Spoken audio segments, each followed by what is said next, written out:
Ahí. Adelante, Gaby. Bienvenida. Muy bien, muchas gracias. Vamos a empezar entonces. Ya que nos saludamos, déjenme compartirles acá mi presentación.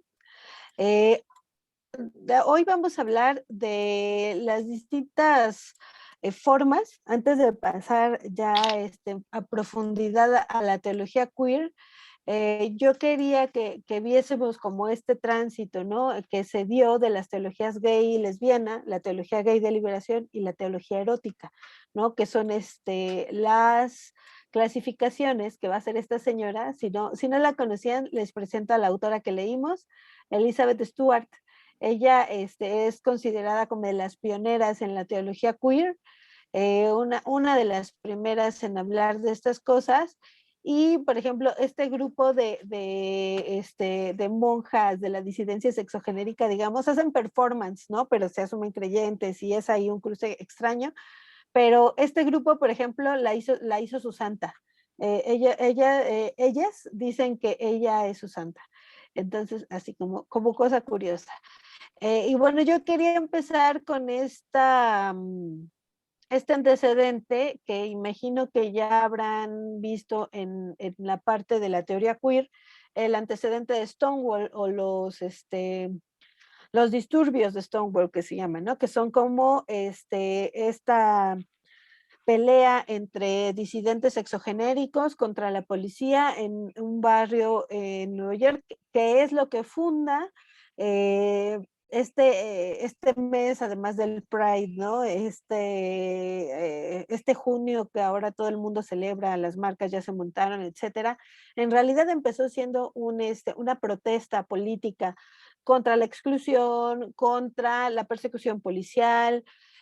Van a tener ahí sitiada la calle estas personas de las disidencias exogenéricas. Entonces es como el gran antecedente. Sin embargo, unos años antes, en el 66, ocurrió un disturbio parecido, pero este fue en California, en la cafetería Compton. Eh, Aquí les traje la placa que está afuera de esta cafetería, en junio 22, de 2006 la pusieron, pero fue algo muy parecido.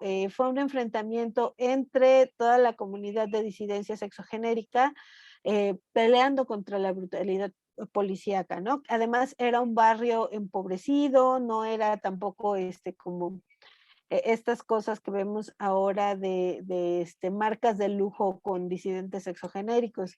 Esta es una imagen de la cafetería Compton, pero ¿por qué traigo este ejemplo a colación?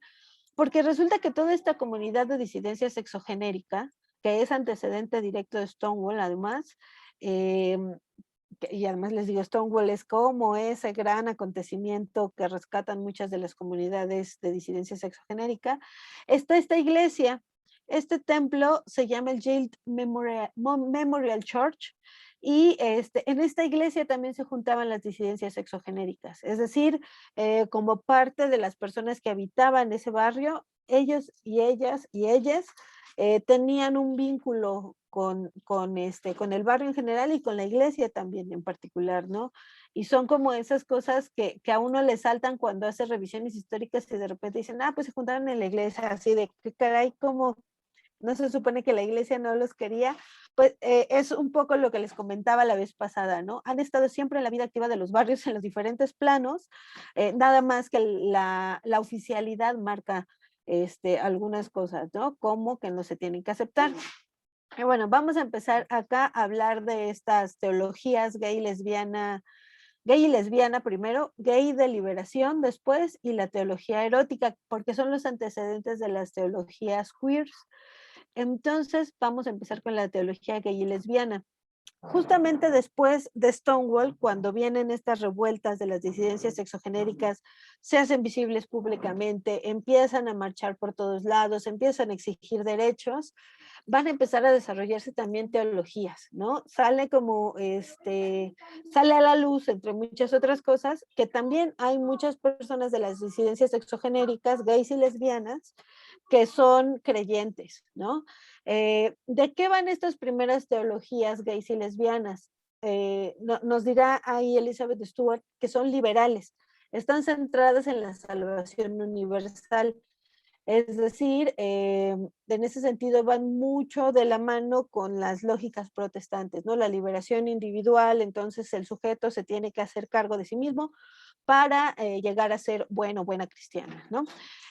Esta es una teología que además tiene una necesidad de aceptación, digamos, ¿no? Es una necesidad de que las personas sean aceptadas e incluidas en sus iglesias, porque además una de las cosas que decían estas personas es, bueno, es que a mí mi mamá me llevaba a la iglesia desde muy chico, muy chica, y yo creo, porque toda mi vida he ejercido la fe.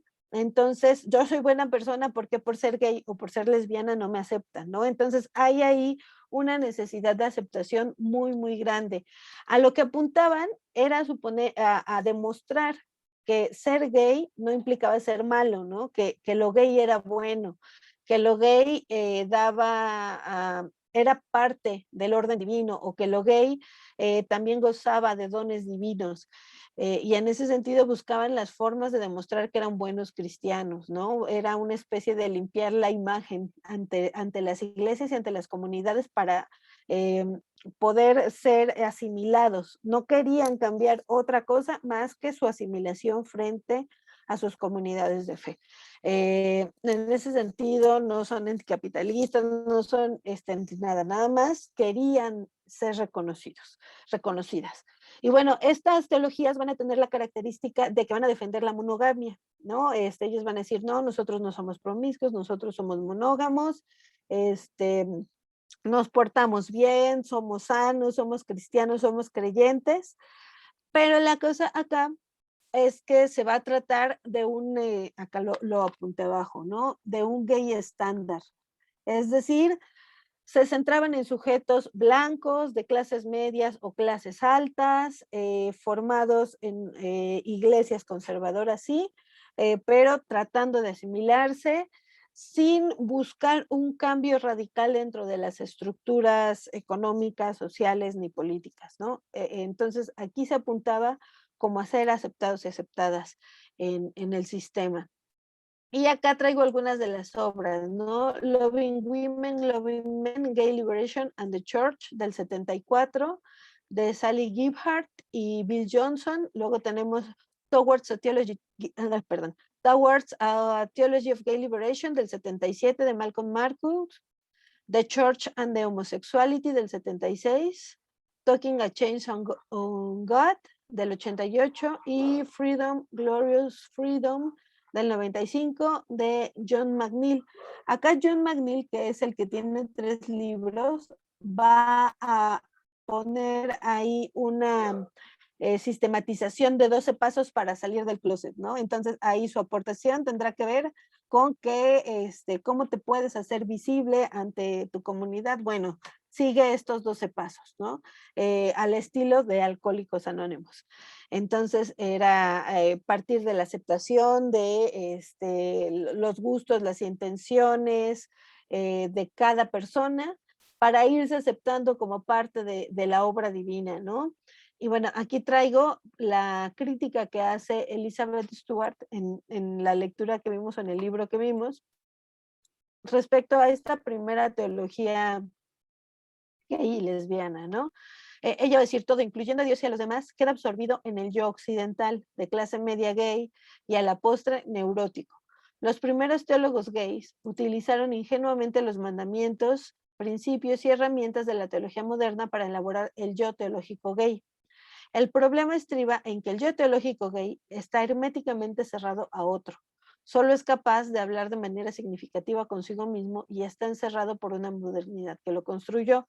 Es decir, se trata de un sujeto profundamente individualista, ¿no? No me atrevo a decir que egoísta, pero sí profundamente individualista. Justamente por eso busca desmarcarse de otras posturas políticas o demostrar que son buenas personas, que están dispuestas a asumirse como parte del sistema, que no están, que no son radicales, digamos, ¿no? Ahí la principal preocupación es demostrar que no hay una radicalidad absoluta frente al orden establecido, solo quieren formar parte de él.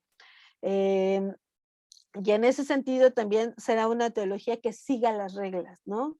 Nada más están buscando ahí el huequito de la aceptación. Más adelante, cuando viene la crisis del VIH o la plaga, como le han llamado acá las disidencias sexogenéricas en América Latina, este es un punto de quiebre para toda la visión de las disidencias sexogenéricas dentro y fuera de la teología, ¿no? La crisis de del VIH va a hacer que cambien las formas en las que se relacionan, se cuidan, cuidan su cuerpo.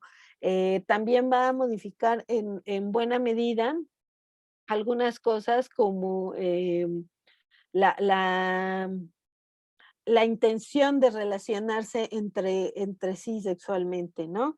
Y bueno, acá la teología gay y lesbiana da un giro y se vuelve teología gay y lesbiana de liberación, ¿no? Entonces aquí van a empezar a brevar de la teología de la liberación latinoamericana.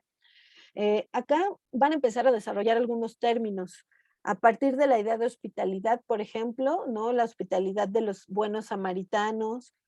Van a desarrollar algunas otras categorías como esta que traje acá, que es la de hospitalidad promiscua, ¿no? Es decir, una hospitalidad para todas aquellas personas, disidencias sexogenéricas, no importa que se hayan portado bien o no, y en ese sentido se va a desarrollar una lógica comunitaria distinta. Ya no es el individuo tratando de salvarse solo a sí mismo, siendo bueno y siguiendo las reglas. Acá se trata de un enfoque más en el prójimo, digamos, ¿no? Porque además, piénsenlo, se están, cuando pienso en esta época, hago un poco la extrapolación de lo que hemos pasado, ¿no? De repente llega un virus que no sabemos cómo actúa, se empieza a morir toda la gente de la comunidad, hay que hacer algo, ¿no? Hay que responder. Eso es lo que sucedía con la crisis del VIH. La gente de las comunidades de disidencia empezaba a enfermarse, empezaba a morirse, no entendían bien cómo funcionaba, apenas estaban experimentando con los tratamientos, ¿no? Muy parecida a la que tenemos, pero en una comunidad más específica, digamos, ¿no? Entonces empiezan a utilizar este sentido comunitario, este sentido de identificación, ¿no? Pueden estar todos en el mismo problema, están todos en el mismo problema, entonces se van conformando ahí estos sentidos comunitarios que me parece importante porque también con esto van a cambiar los temas, ¿no? No se trata nada más de la salida del closet o de decir ya salí y así me hizo Dios, acéptenme, sino van a tomar un rumbo más político, en tanto es más social, más comunitario. Acá sus principales influencias teológicas, digamos, va a ser la teología de la liberación latinoamericana, con lo que habíamos comentado, ¿no? La idea del pobre, de las comunidades marginadas, la Black Theology. Ya había emergido este movimiento del Black Power, las Panteras Negras, un movimiento de la comunidad afro-norteamericana muy grande que entre sus líneas había comenzado a desarrollar la Black Theology, que también tenía este sentido de hacer visible dentro de las comunidades de fe a las personas excluidas socialmente, como es la comunidad afro-norteamericana, ¿no? Y bueno, también otra de las cosas que van a empezar a leer y que van a empezar a compartir es la teología feminista. La teología feminista como esta postura desde un género específico, con una sexualidad específico con problemas de derechos sexuales y reproductivos específicos, entonces eso va a ayudar a que vayan a desarrollar ahí sus ideas, ¿no?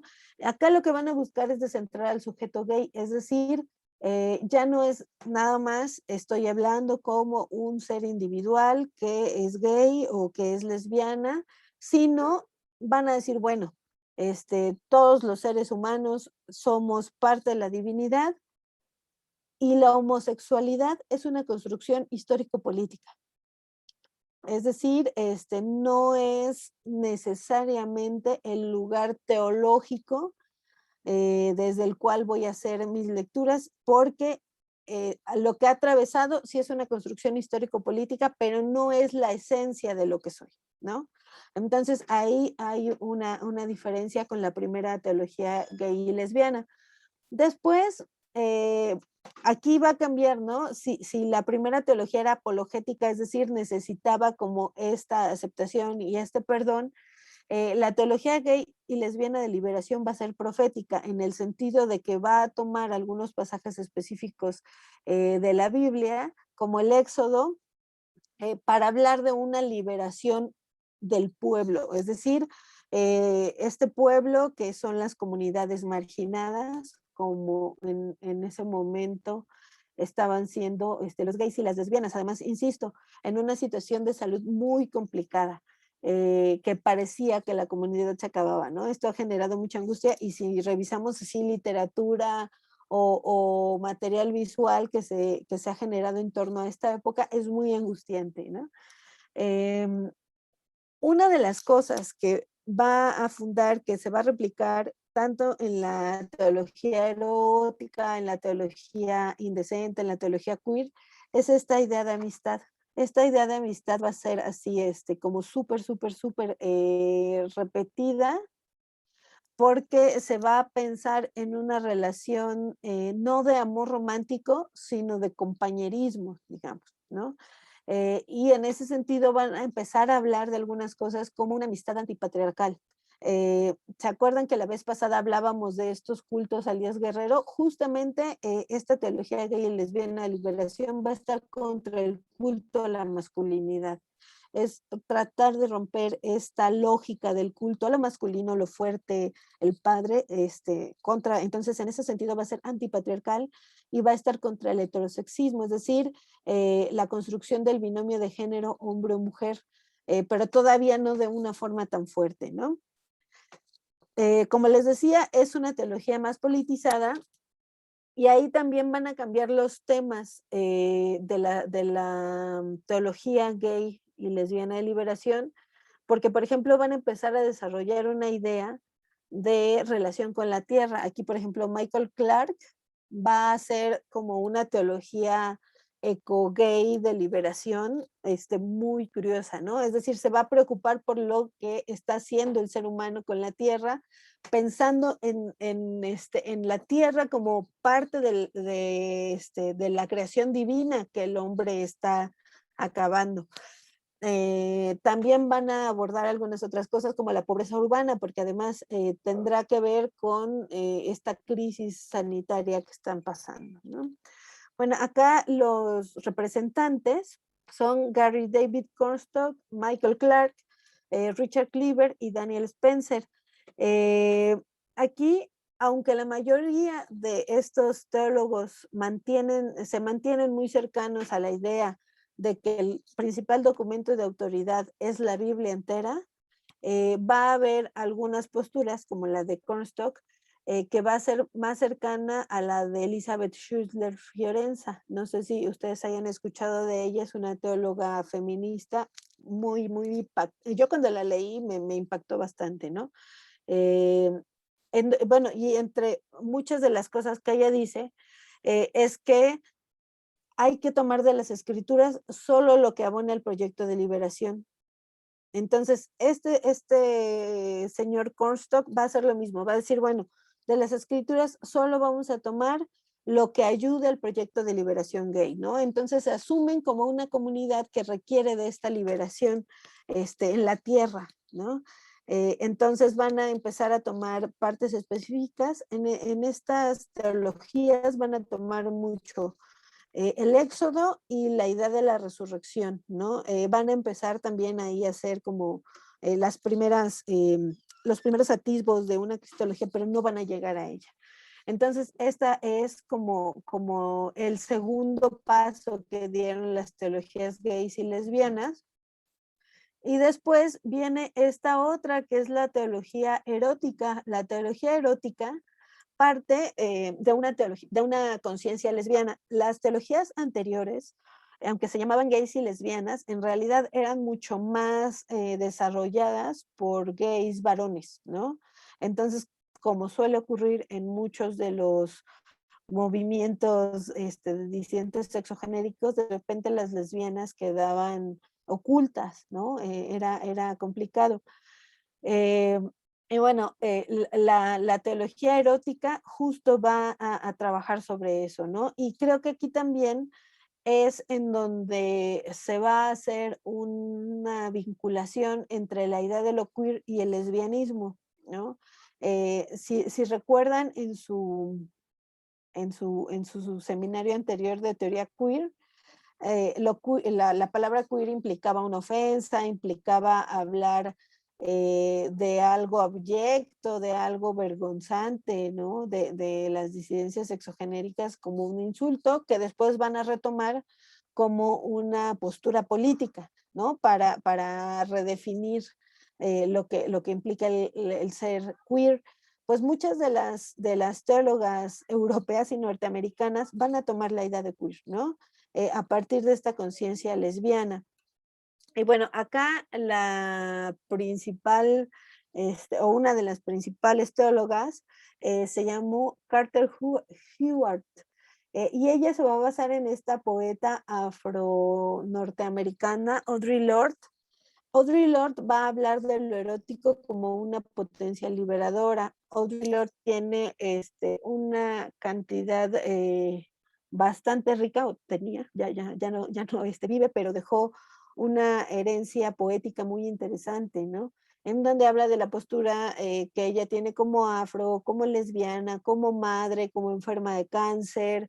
Entonces hay muchas cosas que abordar alrededor de la obra de Audre Lorde, pero va a ser retomada por Hewart, y quien va a retomar esta idea de lo erótico como potencia liberadora, no liberadora como tal, sino como una forma de ligarse con Dios, ¿no? Entonces ella va a decir, bueno, es que Dios está en lo erótico, además haciendo una diferencia con lo pornográfico, es decir, si lo pornográfico lo podemos pensar como un consumo de cuerpos únicamente para el placer y de forma muy espectacularizante y como una forma de mercantilizar lo sexual, la erótica no, la erótica tendrá el sentido de la mutualidad, de la amistad, del compartir. Es un uso del cuerpo no mercantil, no espectacularizado, no capitalista incluso, ¿no? Entonces, ella va a afincar esta idea de que lo erótico va a ser una forma de vincularse con la divinidad, ¿no? Y en ese sentido, por ejemplo, comparte un poco con la postura de las teologías afro, ¿no? Las teólogas afro también van a retomar esta idea del cuerpo y la sexualidad como una forma de religarse a lo divino. Pues eso pasa con esta teología erótica también. Bueno, van a decir que las escrituras se interpretan desde la mutualidad, es decir, desde la amistad, desde el acompañamiento. Y aquí traje otra cita de Stuart. La comprensión de la divinidad como poder erótico requiere una ética afirmadora del sexo, en el cual el placer sexual no abusivo constituye un bien moral. Es decir, a diferencia de las teologías tradicionales, incluso de la patrística tradicional que ya habíamos comentado, que va a afincar la idea del pecado en el cuerpo y en el deseo, desde la teología erótica, lo que se va a decir es no, es que no tiene que considerarse pecado, no tiene que considerarse malo, en realidad es una forma de cariño, es una forma de amistad, es una forma de ternura que podría ligar a lo divino, ¿no? En ese sentido se desapega de la idea de pecado, que es un poco también lo que conversábamos hacia el final, ¿no? ¿De dónde partimos para entender que el pecado no está ahí? De la idea del cuerpo sí, y eso lo compartirán tanto todas las teologías, ¿no? Porque tiene que ver directamente con la sexualidad. La sexualidad no es neutra o no es mala o no es lo negativo como se había hecho desde las teologías tradicionales, sino es otra forma de encontrarse con la divinidad. Y bueno, esta, a diferencia de la primera teología gay, no es monógama, va contra la monogamia. Entonces, Carter Hewart va a hablar de amistades sexuales. Es decir, me puedo vincular sexualmente de una forma amistosa, siendo responsable con esa persona, porque no se trata del desechar cuerpos como en la pornografía. Les digo que ahí era como, o colocaban lo pornográfico frente a lo erótico, pero tampoco se trata de esta idea de la pareja monogámica de una vez y para siempre, ¿no? Y bueno, acá eh, una de las críticas que le va a hacer Elizabeth Stewart es que finca el sujeto teológico en una experiencia particular, es decir, si hay sujetos que no han pasado por la experiencia erótica, entonces no encontrarían esa forma de religación, ¿no?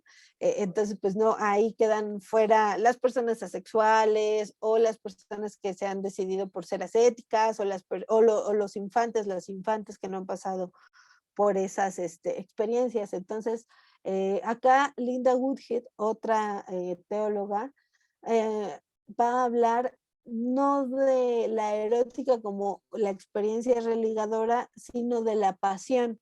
Es decir, cualquier cosa que mueva a un sujeto con la potencia suficiente para hacer determinadas cosas, podrá entender esta idea de la liberación, ¿no?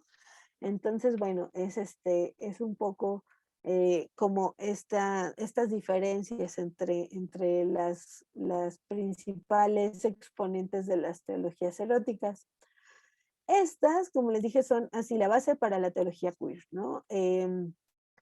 Acá, la misma Elizabeth Stewart es representante de la teología queer, ¿no? Ella tiene, creo que casi toda su obra está afincada sobre la idea de la teología queer. Va a hablar de Marcela Altaúd-Wright, que va a ser la que leamos la siguiente semana, pero va a darle como un lugar a este señor Robert Gross, ¿no? Ella dice, bueno, es que Robert Gross es la transición entre la teología gay y lesbiana y la teología queer en el libro que se llama Jesus Act Up, a Gay and Lesbian Manifesto, en el que, voy a citar, emplea aquí la palabra queer en el sentido activista que surgió con la crisis del SIDA para referirse a a las coaliciones formadas entre lesbianas, hombres gays y mujeres feministas. Queer es un término que denota disidencia política y diferencia sexual, ¿no? En ese sentido van a seguir en esta idea de la disidencia política. Al ser teólogos, teólogas, es una postura que adoptan tanto los teólogos de la liberación latinoamericana como las teólogas feministas, como los y las teólogas gay y lesbianas de la liberación. Ya estamos, al hacer este tipo de teologías, también estamos convirtiéndonos en disidentes políticos, ¿no? Porque además, todas estas disidencias, por supuesto que han tenido reacciones muy duras de parte de las jerarquías de la mayor parte de las iglesias, ¿no? Han sido expulsados, han sido silenciados, han sido juzgados de una forma muy dura por parte de las ortodoxias teológicas. Entonces, bueno, aquí ya es como muy abiertamente la disidencia política por hablar de la diferencia sexual. Y bueno, acá se va a inspirar o su hermenéutica abrevará de la teología feminista y de la teología de la liberación latinoamericana también. Van a desarrollar o va a empezar a desarrollar una idea de un Jesús bisexual, no masculinista, ¿no? Y estas interpretaciones van a empezar a decir, bueno, es que Jesús quería de la misma forma a hombres y mujeres, es que Jesús no encarnaba esta idea de la masculinidad hegemónica, ¿no? No tiene que ver con la idea del Dios del Antiguo Testamento, que es un Dios castigador, es un Dios que quema aldeas. Jesús es un Dios no masculinista, entonces se van a empezar a hacer estas interpretaciones de desidentificar a Jesús con la idea tradicional de la masculinidad, ¿no? Cosa que, insisto, esto va a alterar mucho a ciertos sectores. Y en ese sentido, como la teoría queer, la teología queer va a pensar en identidades de binomio de género menos definidas. Y traigo la cita de Stuart. El cristianismo no se reproduce a sí mismo a través de la biología, sino mediante la conversión. No importa la capacidad de esos cristianos para tener hijos, sino para aceptar extraños. La teoría queer puede ayudar a los cristianos a pensar radicalmente sobre el género y a su vez el cristianismo puede retar a la teoría queer a que no eche por la borda a Dios, la religión y la vida espiritual. Y esta postura me parece interesante por un par de cosas, ¿no? Una es que se va a volver a dar prioridad a la fe, ¿no? O a la conversión como una de las principales formas de ejercicio de fe o de pertenencia en la iglesia, ¿no? No es tanto mi sexualidad o cómo ejerzo mi sexualidad, sino la conversión que yo tenga hacia Jesús en este caso, ¿no? Eh, no importa si voy a tener hijos o no, lo que importa es que sea hospitalario, es decir, pueda aceptar extraños, pueda ser bueno con mi prójimo. Habrá, por ejemplo, quien diga que van a tomar un cristianismo radical o algo más cercano al cristianismo primitivo, ¿no? Muchas de las lecturas que se hacen de las teologías feministas o de las teologías gays y queer tiene que ver con esta idea de los cristianismos radicales, en tanto vas a amar a tu prójimo por su fe o por su conversión a la fe y por su capacidad de aceptar y de ser bueno con los prójimos, ¿no? Entonces, esta idea de la hospitalidad y esta idea de la amistad van a llevarse al extremo de la erótica, de la sexualidad, etcétera.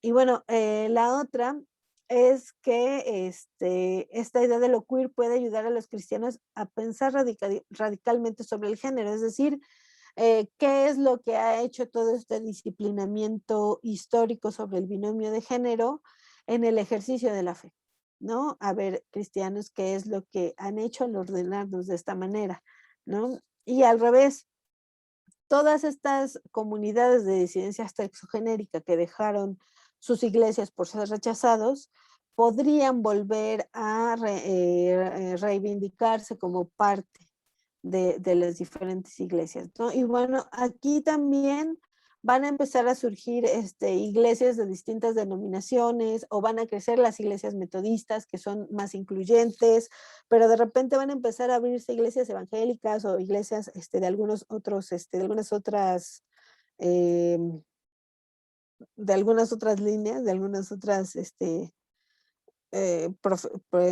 profesiones, no se me fue ahorita la palabra, para organizarse en torno a la fe cristiana, ¿no? Entonces, me parece que es interesante porque incluso acá en México ya también se empiezan a abrir estos espacios.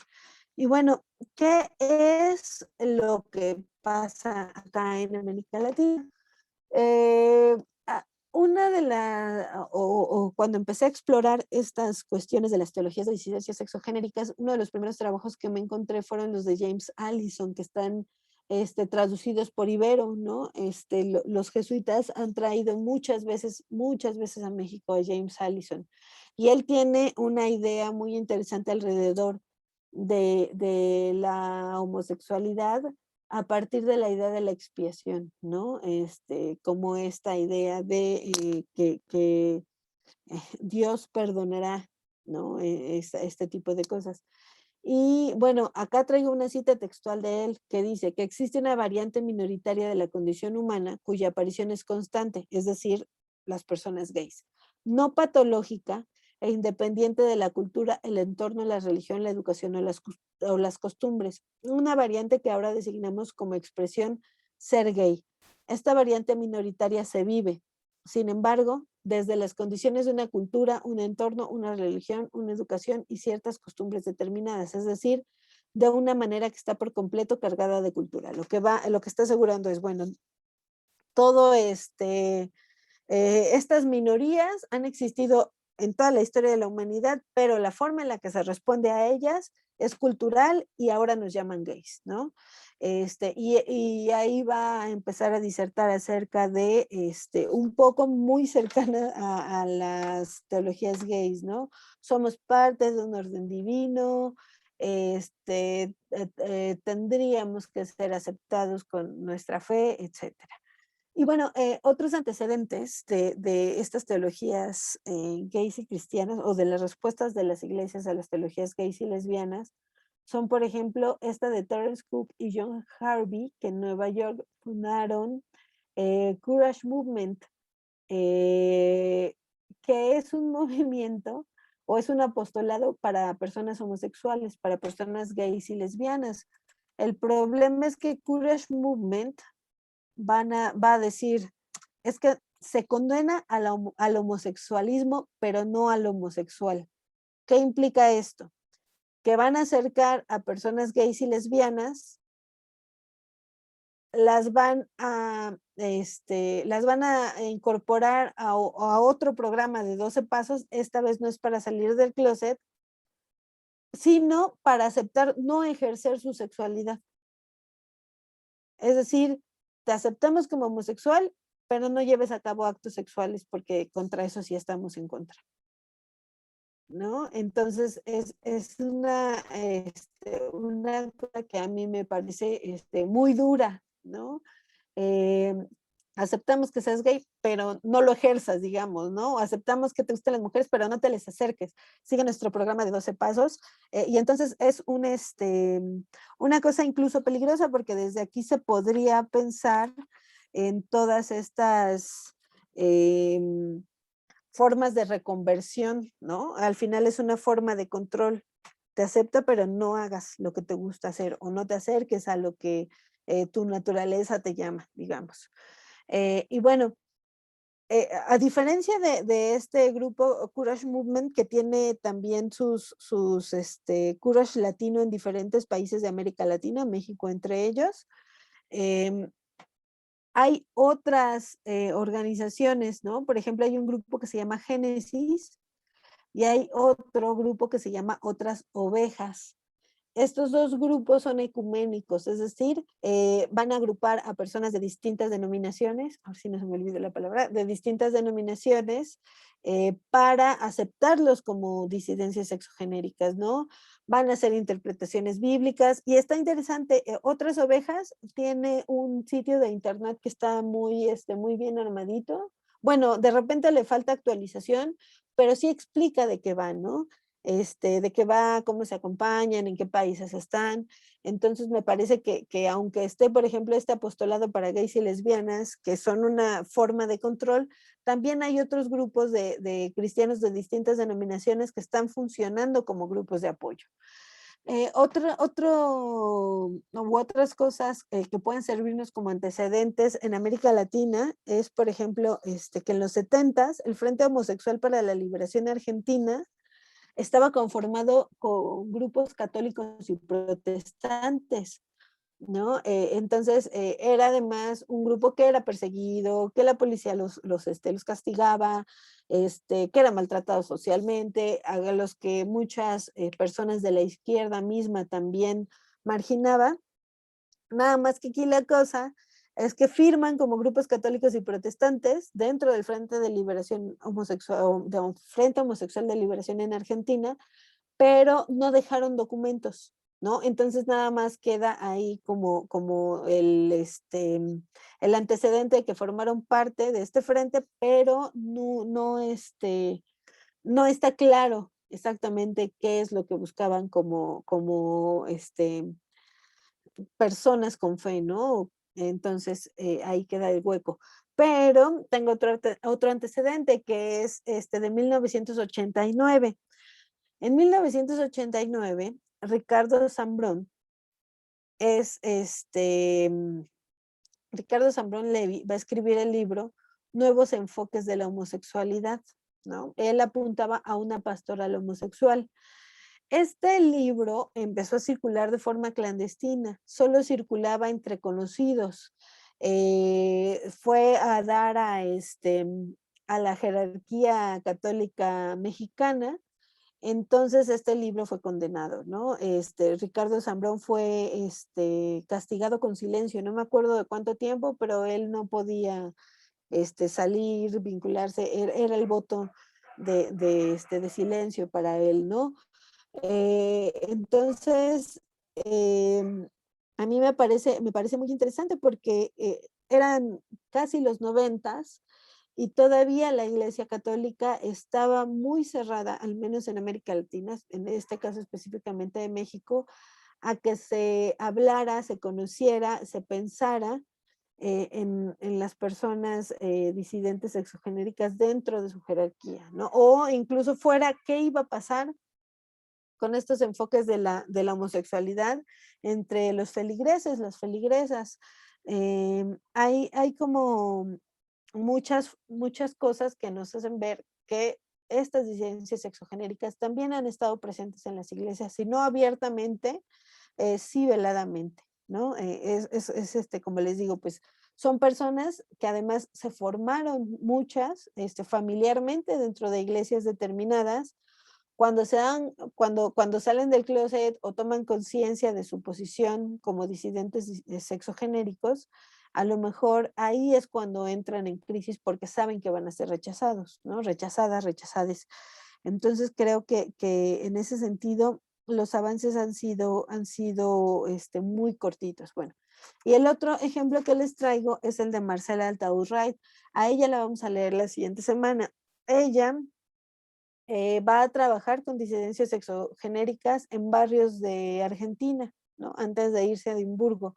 Ella va a ser parte de la teología de la liberación, pero ella va a empezar con una idea que a mí me parece muy potente, que es que toda teología tiene una contraparte sexual, es decir, toda teología es sexual. ¿En qué sentido? En el sentido de que se prohíbe, se permite o se permite solo entre hombres y mujeres. Todas las teologías llevan tras de sí una lógica de ordenamiento a partir del ejercicio de la sexualidad o a partir de la construcción del binomio de género hombre-mujer, ¿no? Que incluso es una de las críticas que se les hace a esta teología gay y lesbiana primera, que jamás van a cuestionar el binomio de género, ¿no? En esta idea del gay estándar o de la lesbiana estándar, blanca, que se porta bien, frente a esta idea de estandarización de las disidencias sexogenéricas, están las transvestis o están las personas transgénero o intergénero, ¿no? Como es todo esto que no cabe en el binomio hombre-mujer, va a exceder siempre esta idea de la gaycidad o de la lesbianidad, y por eso se tiene que recurrir al queer, ¿no? Porque la idea es desdibujar. Entonces, bueno, Marcela Altaúd Wright va a escribir La teología indecente y va a escribir God Queer, ¿no? O Dios queer, en esta idea de un Dios que además esté muy cercano a lo popular, como veremos la siguiente semana, pero también es esta idea de que todas las teologías tienen como elemento subyacente a un ordenamiento sexual, nos hace ver claro, bueno, por qué era importante que la sexualidad solo fuera encaminada a la reproducción. Ah, claro, ¿no? Ese sistema teológico tiene sentido. ¿Por qué está esta idea del apostolado de gays y lesbianas en la Iglesia Católica con el Courage Latino o el Courage Movement? Porque se tiene que disciplinar a esa parte de la feligresía, ¿no? Está bien, no los rechazamos, pero disciplínense. No pueden ejercer placer a través de la sexualidad como ustedes quieren, entonces mejor no hagan nada, ni siquiera se tomen de las manos, ¿no? En ese sentido un discurso que va orientando muchas cuestiones políticas y sociales a partir de un investimiento en la divinidad, digamos, ¿no? Entonces, por eso las exégesis que van a hacer son distintas, son desde otro punto de vista. Lo que les comentaba la vez pasada, ¿no? Sodoma y Gomorra ya no va a ser esta idea del sodomita como la persona que se relaciona con alguien de su mismo sexo, va a ser la idea del sodomita a los que Dios castiga por no haber sido hospitalarios con los visitantes. ¿no? Entonces esta idea de la hospitalidad o de la amistad será la que ellos resalten como una forma de pecado, digamos, ¿no? Ya no es la sexualidad, sino es el poco amor al prójimo. Y bueno, ahí van a ir tomando diferentes partes de la Biblia para hacer sus propias exégesis. Incluso Marcel Altaurreid, que en ese sentido es muy radical, va a hablar también de un Jesús marica, ¿no? Va a decir, bueno, es que quién está con estas personas que han sido rechazadas por todo el mundo, por su familia, por sus amigos, por sus iglesias. Al final, su único compañero cuando lleguen al final de su vida será Jesús, ¿no? Entonces, ahí hay como estas cuestiones interesantes. Pero bueno, esto o este cambio entre teologías era lo que yo quería presentar el día de hoy y que conversemos el día de hoy. Entonces, no sé, ¿qué opinan? ¿Cómo ven?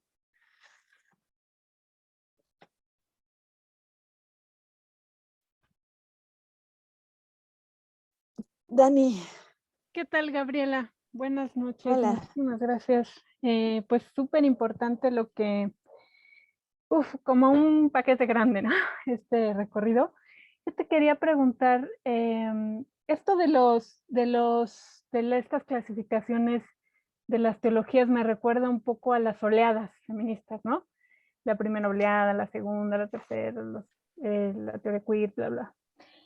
Y me llama la atención porque supongo que tiene cierto corte histórico, perdón, no llegué yo al principio de la clase y a lo mejor por eso estoy un poco perdida.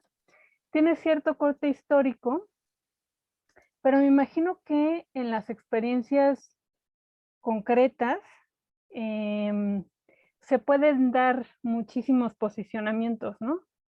Incluso, o sea, que no puedas colocar tú a la experiencia de alguien, porque digamos, en última instancia yo lo pienso, por lo menos en este espacio, como una experiencia que incluye también una dimensión de fe o religiosa, ¿no? Entonces, no sé si se puede como tan fácilmente, de repente, poner ciertas experiencias concretas de personas concretas en cajitas concretas, ¿no? Lo pienso por esto que es de Allison, James Allison, que yo no sé si yo pondría a Allison solamente ahí. O sea, entiendo que es problemático cómo define al sujeto gay como esta minoría no patológica natural. O sea, hay un problema ahí, digamos, sobre todo desde otros desarrollos, eh, porque le falta la cuestión histórica y la cuestión política, ¿no? Que sería muy importante, pero tampoco es tan fácilmente descartable desde mi punto de vista la propuesta de la experiencia desde la cuestión de fe, ¿no? Eso es lo que quiero decir. Entonces, entiendo que lo que hacen estos como grupos es de tipos de teología o de desarrollos de teología es un poco como ampliar es que no quiero usar esta palabra incluir, sino que ampliar un poco las experiencias y posicionamientos y ir problematizando, ¿no? Pero no, o sea, no sé si se puede pensar tan como etapas así como muy claras. Ahí a lo mejor me puedes orientar. Sí, pues mira, yo creo que todas estas teologías sí tienen momentos históricos políticos muy específicos, pero es justo lo que les decía la clase pasada, ¿qué teología no? ¿No? No es lo mismo la teología de Hildegarda von Bingen que la teología de cualquier otro padre de la iglesia, ¿no? O incluso de von Bingen que la de Teresa. Son cuestiones distintas, ¿no? Si pensamos en los distintos desarrollos teológicos, en los diferentes papados, todos, aunque sigan una ortodoxia, estarán tocados por las posturas histórico-políticas, ¿no? Pienso, por ejemplo, en el desarrollo de de la doctrina social de la Iglesia.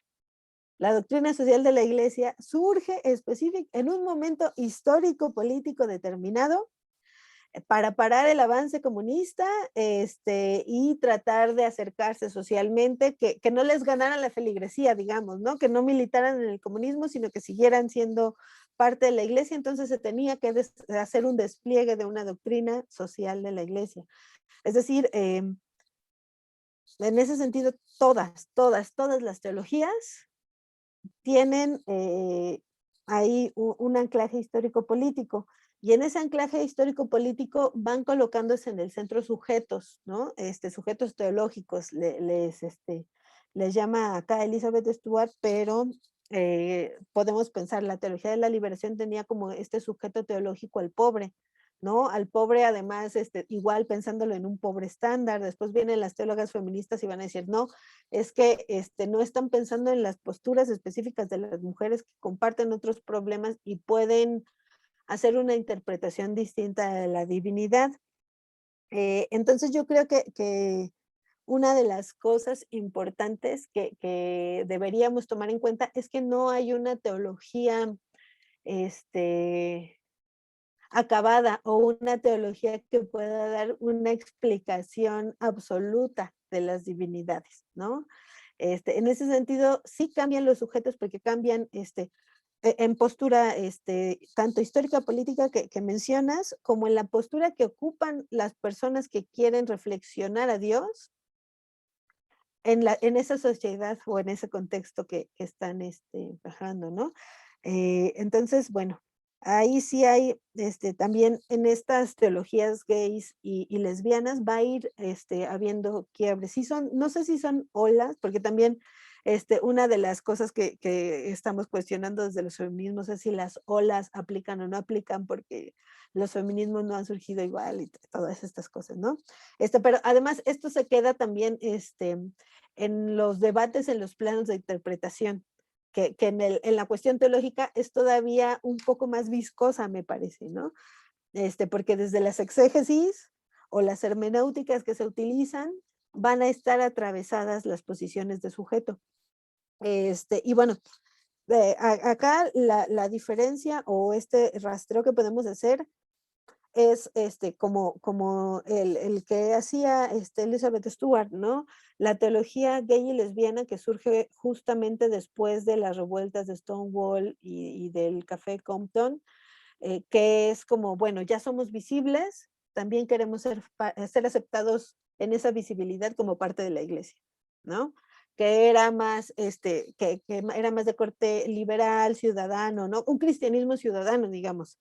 De queremos formar parte de la iglesia y trabajar y tener a nuestra pareja, queremos ser monógamos, porque lo gay es bueno, no crean que lo gay es así puro de género, digamos, ¿no? Entonces trataban de demostrar que podían ser buenos cristianos.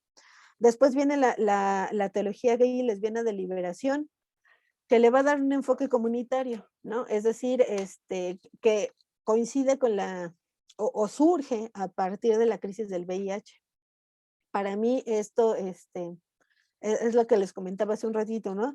Que la crisis del VIH, la crisis del SIDA, va a ser un parteaguas en todas las comunidades de disidencia sexogenérica, también para las teologías que apenas estaban ahí naciendo, ¿no? En un sentido muy liberal se va a trasladar a una idea más comunitaria, van a empezar incluso a utilizar un lenguaje distinto, ¿no? Van a empezar a utilizar promiscuo, indecente y todas esas cosas de las que la primera generación de las teologías gays tenían mucho cuidado de usar, ¿no? Porque lo que querían eran ser asimilados. No, pues esta segunda generación va a empezar a cambiar. Esto de la hospitalidad promiscua, fue el término que traje acá de ejemplo porque me parece que impacta lo suficiente y ejemplifica lo suficiente esta idea de hacer solidaridad en lo que había quedado excluido, ¿no? Lo que siempre había señalado, lo que había sido señalado como malo, que era la promiscuidad, de repente se va a pensar en una lógica de hospitalidad, de solidaridad para con quienes están enfermos, enfermas.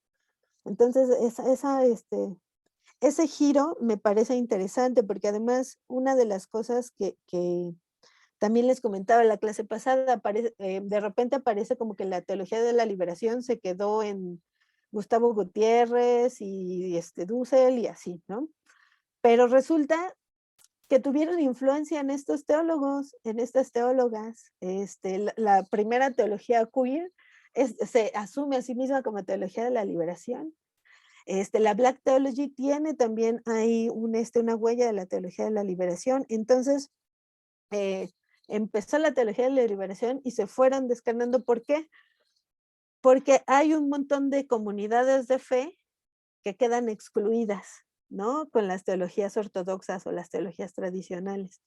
Entonces es como parte de reclamar su lugar en la interpretación de lo divino, en las formas de religarse con lo divino, ¿no? Por eso también si la primera teología gay trataba de demostrar que se portaban bien y eran monógamos, después van a decir, bueno, es que no somos monógamos, no nos portamos bien. Es más, estamos contra el binomio de género, no somos hombre ni mujer, pero Dios tampoco es hombre ni mujer, ¿no? Dios nos dio cuerpo, pues nos lo dio para disfrutarlo. Dios nos dio sexualidad, pues nos la dio para disfrutarla, ¿no? Y en ese sentido, va a empezar a ver, como creo que también en todo desarrollo teórico, cuestionamientos, ¿no? Cuestionamientos. Bueno, a ver, teología gay primera, tú eras muy liberal y para nosotros no nos alcanza a explicar a Dios con ese liberalismo, ¿no? Entonces, bueno, surge la teología gay y lesbiana de liberación. Bueno, teología gay y lesbiana de liberación, tú estás más politizada, pero sigues sin darnos las posibilidades de expresar nuestra relación con la divinidad. Viene la teología erótica, ¿no? Esta teología erótica, el problema es que coloca a un sujeto, o a una experiencia de sujeto como la base para la religación con Dios. ¿Y qué pasa con los niños? ¿Que los niños no se religan con Dios porque no tienen experiencias eróticas? No, a ver, hay que repensar eso, entonces vamos a pensar en términos de pasión. Entonces yo creo que en ese sentido sí ha habido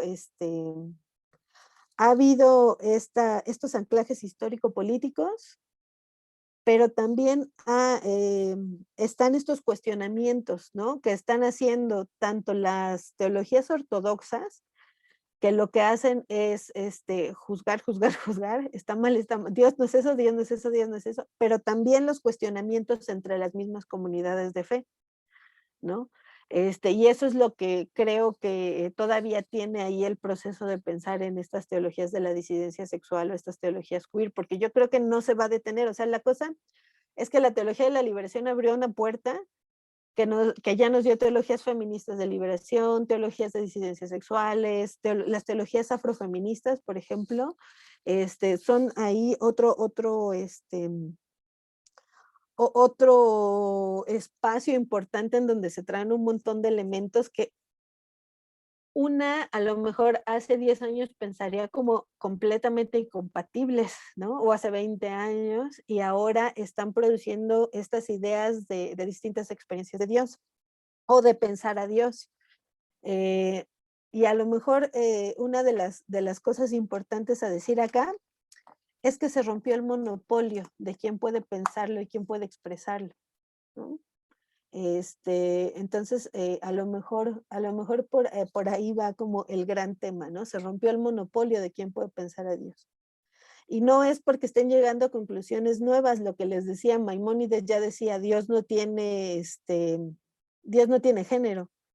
Eso se decía hace siglos, y bueno, ahora los musulmanes dicen que Dios es irrepresentable como hombre o como mujer, ¿no? Por eso la imposibilidad de tener una imagen. Entonces, en realidad estas teologías están regresando a ese punto, ¿no? Y están regresando a este punto por todos estos jaloneos, estos cuestionamientos, porque además mucho el momento político en el que estamos, ¿no? Entre feministas nos estamos peleando, entre las teólogas, los teólogos, las teólogas están ahí dando con todo. pero también creo que son momentos necesarios para ir reajustando un orden que ya no nos alcanza, ¿no? Ni para pensar lo histórico-social, ni para pensar lo divino. Pero no sé si contesté o me fui mucho por las ramas. Sí, muy bien, muy bien. Ah, bueno, acá Fremi dice que Allison habla de masculinidad hegemónica como un constructo cultural. ¿Es posible hablar de otras masculinidades alternativas? Desde la teología, sí, justo la teología gay de liberación va a ser antipatriarcal en el sentido de que no va a seguir la masculinidad hegemónica, ¿no? Una de las cosas que dirán es que hay que acabar con el culto a la masculinidad, ¿no? Es decir, al culto del Dios Padre. Tendríamos que pensar en un Dios distinto en todas las expresiones del ser humano, ¿no? Y eso implica que no es nada más esa idea. Em, Les digo que con Marcela Altaúz-Wright vamos a ver que ella de plano habla de bisexuales, de maricas, de sexualidad vainilla, mete cosas hasta de estas prácticas bondage sexuales a la lectura teológica. Es decir, como que trata de ampliar estas posibilidades de leer a Dios en claves que no se habían pensado antes. Como que dijo, bueno, ya estoy cuestionando este régimen heterosexual, este régimen de binomio de género, pues vamos a hablar de todas estas cosas que han pasado inadvertidas para las lecturas teológicas. Entonces, yo creo que sí, incluso yo creo que no todas las órdenes religiosas, por ejemplo, dentro de las iglesias católicas, tienen la misma idea de masculinidad, ¿no? Yo no sé si es igual la masculinidad que se ha construido alrededor de los jesuitas que la masculinidad que se ha construido alrededor de los dominicos o la masculinidad que se ha construido alrededor de los franciscanos, ¿no? Entonces creo que incluso dentro de una misma iglesia en distintas órdenes o en distintas denominaciones también se van pensando en masculinidades distintas. Hay, por ejemplo, discursos como, no sé si aquí alguien pertenezca o sepa los testigos de Jehová, ¿no? Los testigos de Jehová van directamente a decir que la mujer tiene que someterse hacia el hombre. En ese sentido, reproducen mucho una idea de masculinidad hegemónica. Pero a lo mejor alguien que está renunciando a ejercer la sexualidad no tiene ese cariz tan masculinista o tan de dominación, ¿no? Entonces, yo creo que no es, que sí es posible hablar porque ya existen, ¿no? Ya existen. No, no, no me parece que siquiera los modelos de masculinidad entre las diferentes denominaciones o las diferentes órdenes sean iguales. Ahí ya también se habría que hacer un trabajo más fino, que implicaría un ejercicio de investigación más largo, pero de entrada yo creo que ya hay alternativas, ¿no? Incluso, por ejemplo, pienso en las feligresías, las personas, los diáconos que están los diáconos que vienen de las familias, digamos, tampoco me parece que tengan una masculinidad hegemónica, porque muchas de las actividades organizadas en torno a las iglesias de barrio, en este caso las católicas, están organizadas por mujeres. Entonces, pues los señores ahí van acomodando, van organizando como les van dictando las señoras, ¿no? Que son de esas cosas que no se ven en los desarrollos teológicos, por ejemplo, pero que ocurren cotidianamente en las iglesias. Entonces sí, yo creo que hay alternativas. Yo en ese sentido soy optimista y creo que la parte más dura de lecturas en binomio de género o patriarcales están en las jerarquías, ¿no? Ahí es creo que es la parte más difícil, más que la feligresía, ¿no?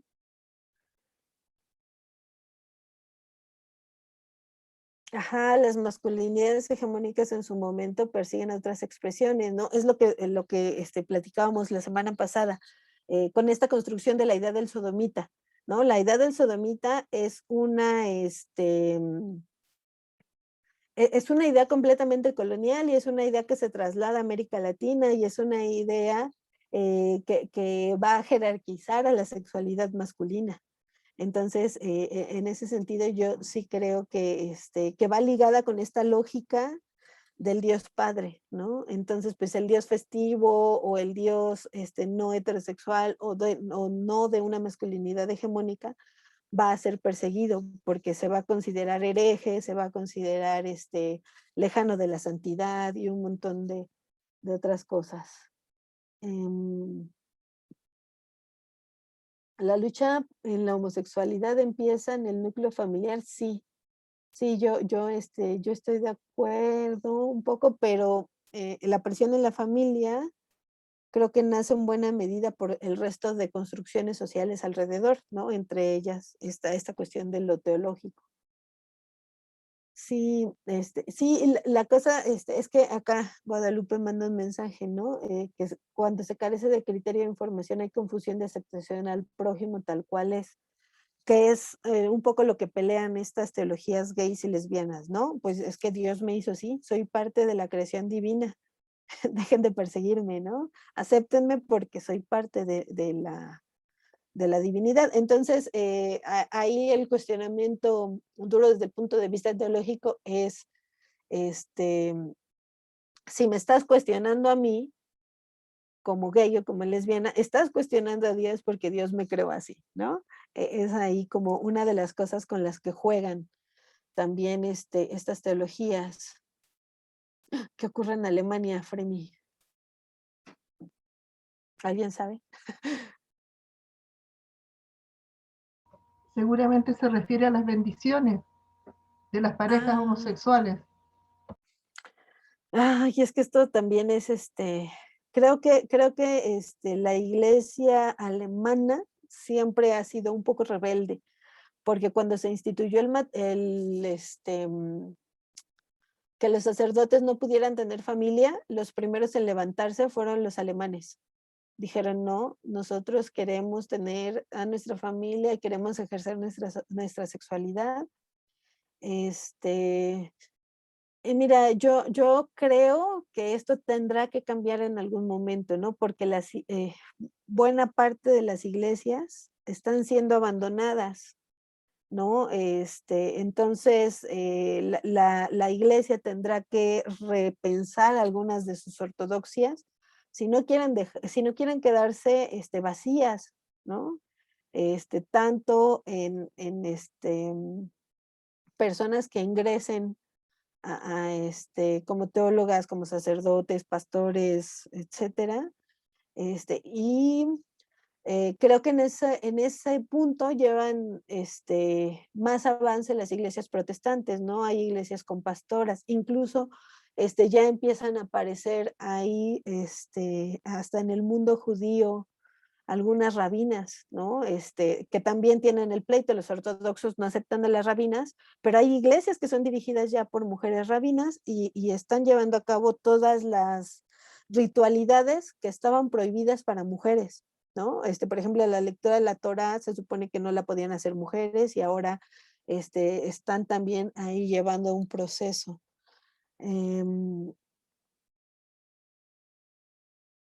¿Qué posibilita que las iglesias alemanas sean así de dadas a la resistencia?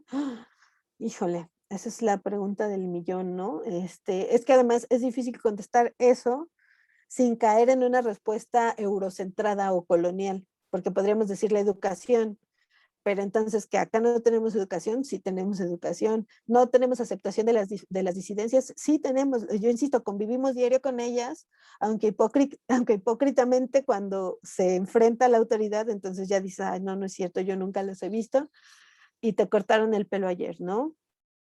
O platicaste, están presentes todo el tiempo, siempre hay lo que les comentaba, ¿no? Siempre hay el rumor del primo, el tío, la tía que nunca se casó, porque están en nuestra sociedad constantemente con nosotros. ¿Por qué en Alemania en específico? Tal vez porque tienen menos miedo a la jerarquía vaticana, ¿no?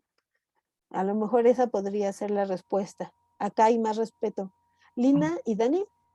Es que también puede ser que recordemos que en Alemania la Iglesia Católica es una parte. Existe la Iglesia Luterana, que es mayoritariamente y es protestante. Entonces, es otra forma de vivir la fe que tienen ellos, que es distinta a la educación que se ha tenido, por ejemplo, aquí en América Latina, en que la Iglesia Católica ha sido dirigida y ha predominado en colegios, en todas partes. Entonces, ordena de una forma muy amplia, o sea, muy fuerte, el pensamiento, y la mayoría de las personas sigue instrucciones nomás. Entonces, yo siento que esa variedad, eh, y no porque sea ellos europeos y nosotros latinos, sino que son realidades concretas que hacen esa diferencia. Sí, sí, de acuerdo, Lina. Dani. Sí, estoy como un poco de acuerdo con Lina, o sea, sí, esta realidad concreta y también a lo mejor también las coyunturas, ¿no? El escándalo, esto de abusos pues tan amplio que hubo en Alemania, puede ser que haya detonado como ciertas reflexiones, ciertas necesidad de tener una reacción ante eso, ¿no? También pueden ser las coyunturas concretas, ¿no? Sí, yo creo que sí, se juegan como varias cosas, ¿no? La coyuntura, la formación cultural y también los debates políticos que tienen entre los distintos espacios geográficos, ¿no? No es que todas las iglesias o todas las personas que conforman una iglesia estén de acuerdo con sus dirigencias. Entonces yo creo que en ese sentido, como dice Lina, acá en América Latina siempre ha habido como más disciplina a la jerarquía, ¿no? A la jerarquía católica al menos, y probablemente ya no tengan esa noción, pero sí, yo creo que debe ser como por ahí lo que han comentado ambas.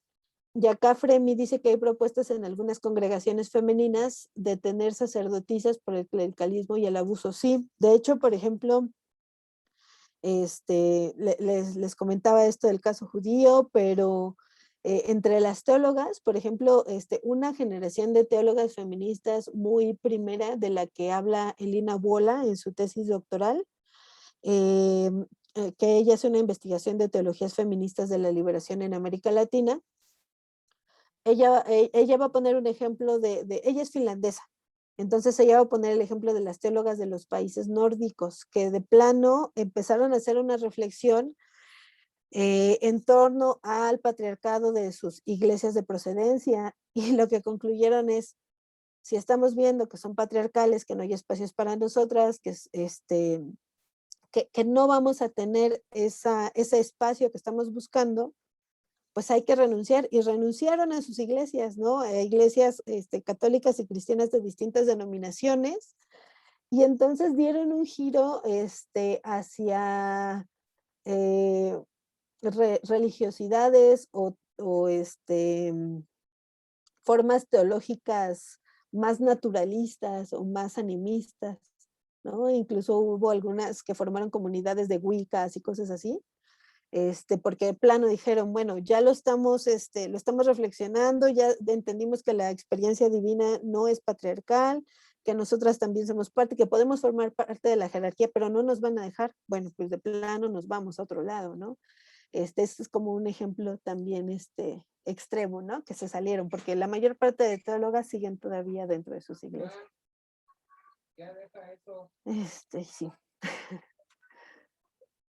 Algo más, compañeros, compañeras, compañeros. Oye, Gaby, Iván, sí.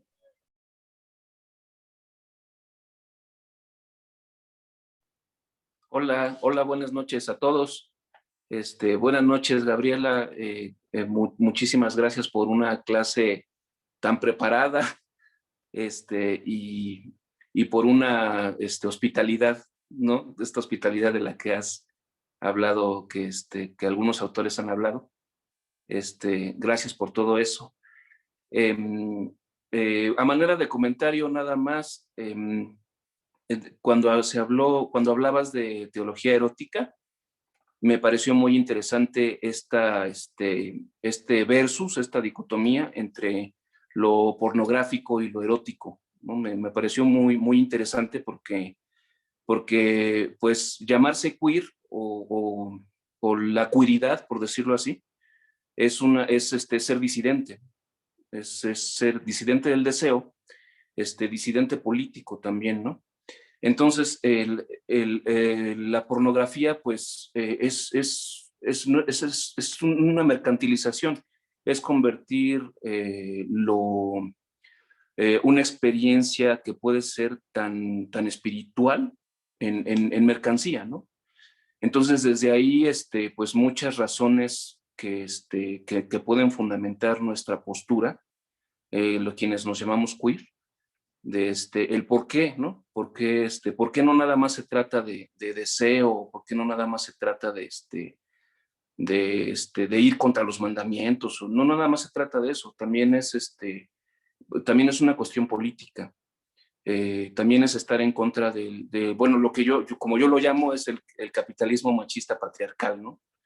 Que por medio de tantas trampas nos impone conductas y comportamientos que a veces están en contra hasta de lo humano, ¿no? Eso, pues, a manera de comentario. Y pregunta que quiero hacerte, ¿me puedes volver a comentar cuáles son los autores o autoras que puedo consultar acerca de teología erótica? Por favor. Sí, te los copio aquí en el chat si quieres, o te los dicto. Ah, sí, si los pudieras Sí, mencionar. sí, o te digo que bueno, es Linda Goodhead Ajá. y Carter Hayward. Pero, Ya, apuntado. ajá, pero sí, esta cuestión de la teología erótica es interesante porque regresa como una especie de dignidad sexual y corporal a lo divino, ¿no? Que era lo que había estado relegado ahí durante mucho tiempo por parte del cristianismo y sus distintas denominaciones, que les comentaba, también las teólogas afro van a empezar a hablar de sensualidad y sexualidad como esta forma de relegación del cuerpo. Y bueno, esta cuestión de la teología erótica, a mí me parece que sí trae a colación conceptos que habían o están presentes en todos los textos bíblicos o en muchos textos bíblicos, pero nunca se les ha hecho como énfasis suficiente, ¿no? La idea de la amistad o la hospitalidad, ¿no? Siempre hay samaritanos, por ejemplo, en el Nuevo Testamento siempre hay samaritanos o samaritanas, ¿no? La que da agua a Jesús, hay un montón de ejemplos. Pero no se hace una lectura política de eso, ¿no? Esto de la hospitalidad a mí me parece muy bonito y más bien al contrario, yo les agradezco que se tomen el tiempo de venir a escuchar acá lo que les digo, porque luego una cuando se mete a estudiar cuestiones teológicas desde la universidad es mal vista. Eres ahí cuite el agua que no me dejará mentir, ¿no? Eres ahí una cosa rara. Desde el patriarcado, ¿no? Porque pues es una cosa como pues, tradicionalmente de patriarca, ¿no? El teólogo, ¿no? O se estudia lo medieval, ¿no? Entonces estas cosas ya más politizadas salta mucho, incluso hasta en los sectores más progresistas de las academias. Entonces es bonito como saber que hay alguien que sí está interesado en escuchar. Entonces, al contrario, yo agradezco la hospitalidad. Y bueno, esta idea de amistad o incluso la idea de amistad sexual, ¿no? Que también les comenté la vez pasada con lo de David y Jonathan, ¿no? Hacen una lectura del pasaje de David y Jonathan a partir de esta idea de amistad sexual, de una amistad de hombres tan fuerte que cuando muere Jonathan, David queda devastado, ¿no? Entonces la interpretación que ellos hacen es de una relación homosexual, ¿no? Que claro, para las ortodoxias habría sido impensable. Pero que están ahí presentes. Entonces yo creo que para las personas que ejercen fe determinada, está interesante pensar estas otras posiciones de lectura, ¿no? para cuestionar las lecturas tradicionales y para cuestionar también estas nuevas lecturas que se hacen, ¿no? Muchas gracias, Iván. Cuitláhuac, cuéntame. Muchas gracias. Pude ver la sesión por YouTube diferida porque no pude estar para acá la semana pasada, pero estoy fascinado y aprendiendo mucho porque justo son cosas de las que no sé nada. Pero quería preguntarte una cosa de lo que nos sugeriste leer sobre, bueno, del texto de Stuart. Hubo una parte que me hizo mucho eco con con el ensayo del milagro del lesbianismo de Sally Gerhardt, creo que sí se llama así. Y te quería preguntar si no pasó ahí un poco, bueno, en realidad quería que ahondaras lo que puedas al respecto, pero si no pasó un poco ahí como lo que pasó con el feminismo de la tercera ola, como estoy pensando en lo que hicieron Monique Wittig o Christine Delphi, que se dieron cuenta finalmente pues que la heterosexualidad, más que ser como una condición ontológica, es una posición pues, pues de una economía política del género. O sea, y estaba pensando si no llegaron a conclusiones similares que desfondaran también incluso la mera idea de heterosexualidad. En realidad te quería preguntar un poquito si puedes andar sobre el lesbianismo, las teologías lesbianas, y también un poquito si puede sobrevivir la idea de heterosexualidad a las teologías queers en esta deriva. Es que, no, ¿de qué? Fíjate, yo creo que justo las personas de las que están abrevando tanto Stuart como Altaúz Reid, es de Wittig, las materialistas francesas, y creo que sí está ahí detrás esta idea de la heterosexualidad como régimen político, ¿no? Yo creo que sí. Creo que Marcela Altaúz Reid sí las refiere, ¿no? No estoy tan segura, pero estoy así, casi, por ahí que eran como parte de las cosas que abrevan.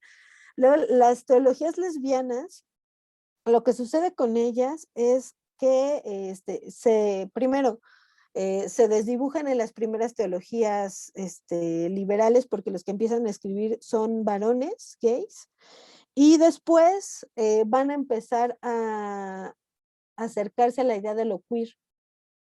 Entonces las primeras teólogas queer son lesbianas, ¿no?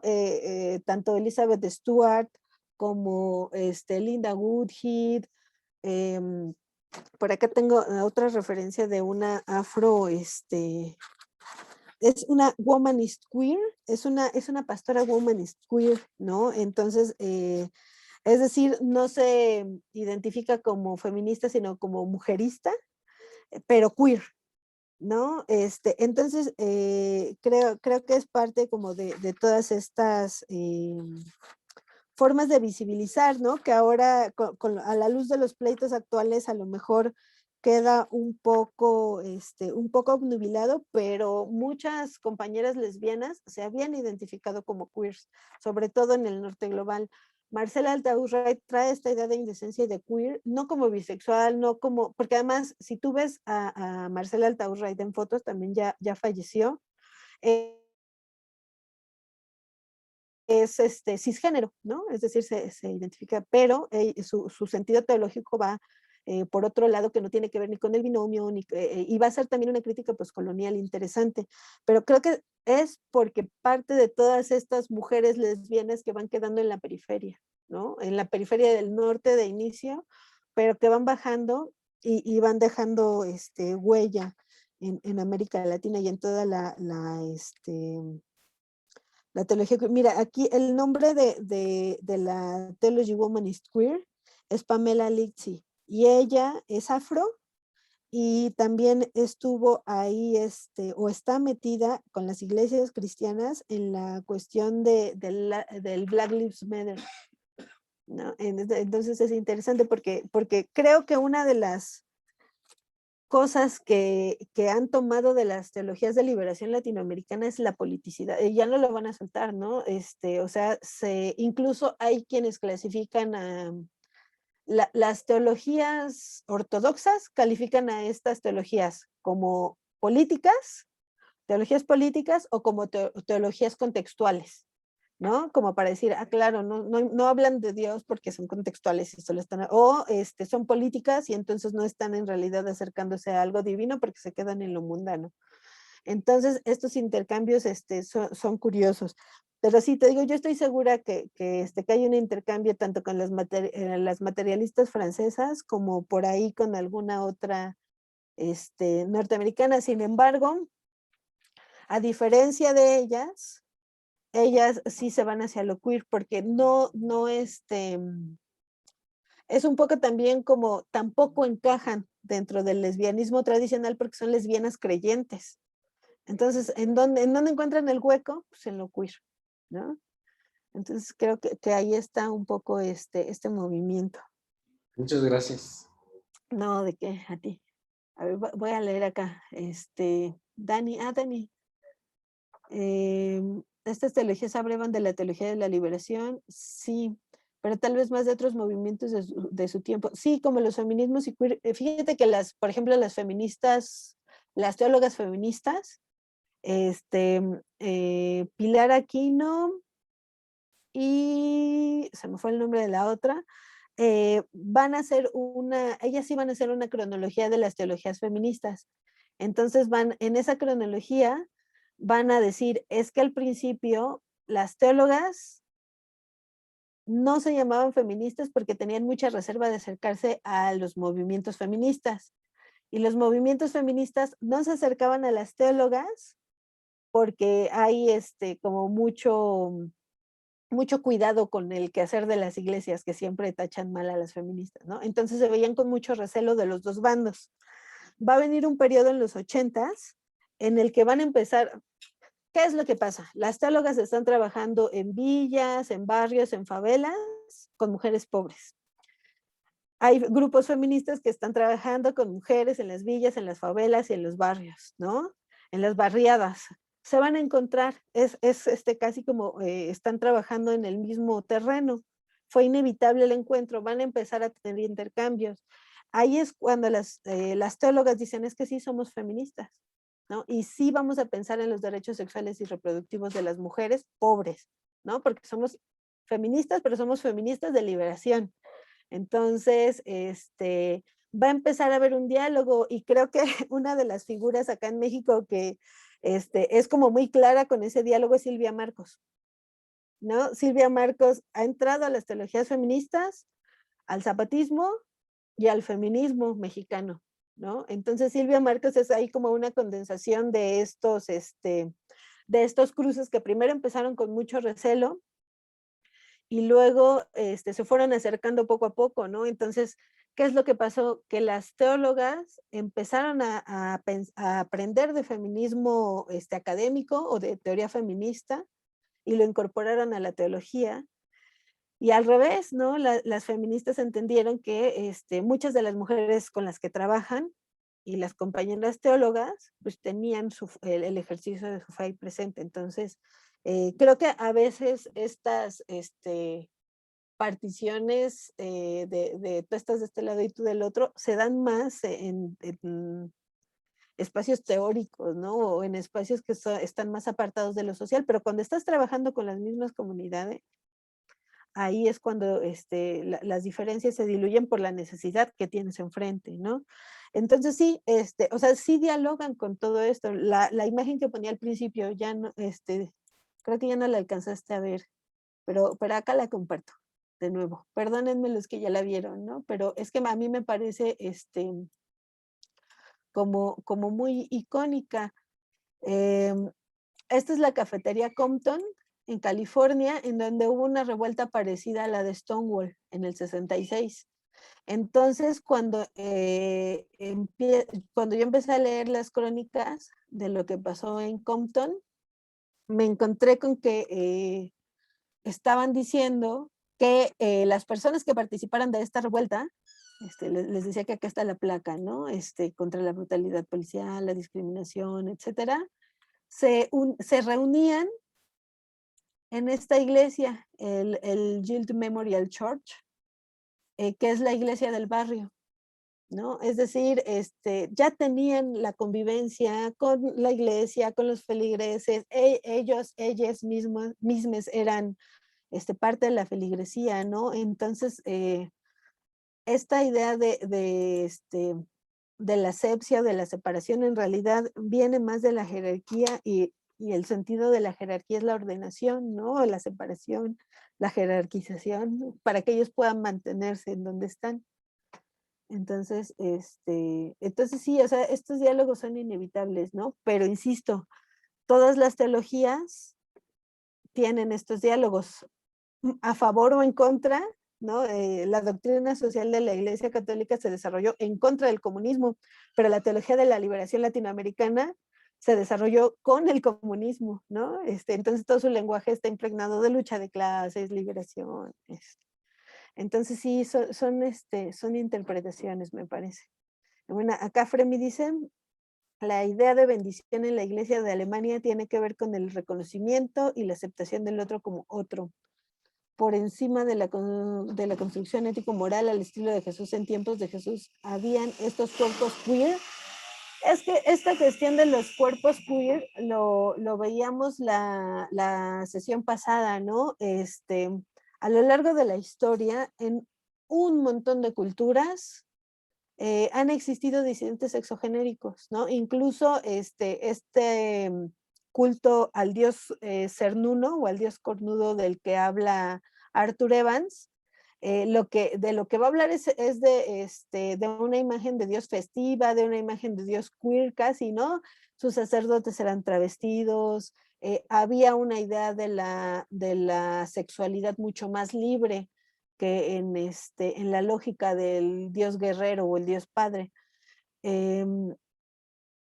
También comentaba, hay culturas que reconocen a 5 o a 7 géneros, ¿no?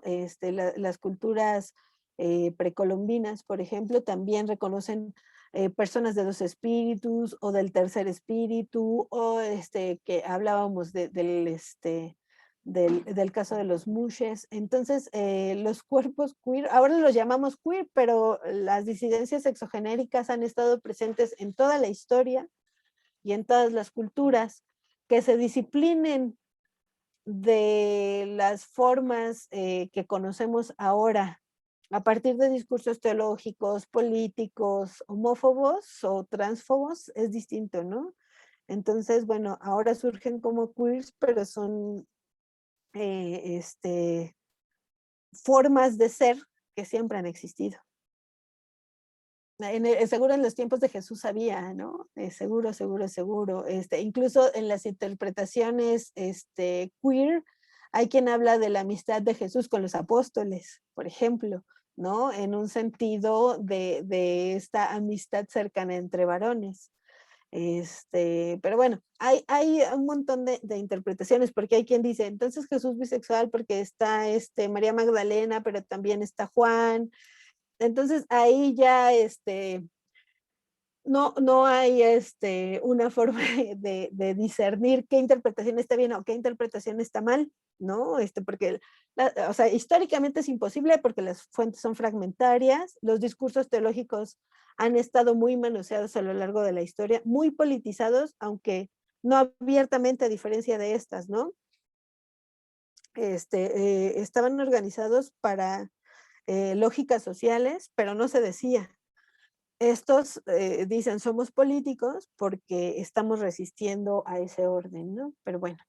Nos vemos, Lina, la siguiente semana. El centurión romano, ajá, que pide, tal cual. Sanar a su siervo es un ejemplo, sí. Yo creo que hay muchos, ¿no? A veces en metáfora y a veces en personajes más antropomorfizados, pero están presentes. Muy bien, queridos, queridas, querides. ¿Algo más? Pues ya otra vez nos pasamos un poquito de tiempo. Ha estado muy emocionante, interesante la clase. Y pues bueno, yo creo que podríamos continuar la próxima semana, todavía, bueno, vamos a la mitad del curso. Y hablabas de una lectura, ¿verdad? Para la próxima semana. Sí, te la mando al rato también. Ok. Te la mando al rato mañana temprano. ¿no? Sí, claro. Vamos a leer a Marcela Altaúz-Wright y su teología indecente, ¿no? Entonces yo creo que igual, no sé si la introducción o el primer capítulo, y de la misma forma, ¿no? Que ahorita yo les hablaré como más ampliamente de la obra de Altaúz-Wright, porque además, justo también este teóloga de la liberación que va a dar a Edimburgo empieza a desarrollar estas cosas, pero bueno, es para el otro, la otra sesión. No me adelanto tanto. Pues bueno, muchas gracias por la paciencia de estar acá escuchando. Sí, Gaby, un gusto para todos. Muy bien. Entonces Gracias, nos Gaby. vemos. No, Excelente, gracias, Gaby. Tatiana. Muchas Nos gracias. vemos.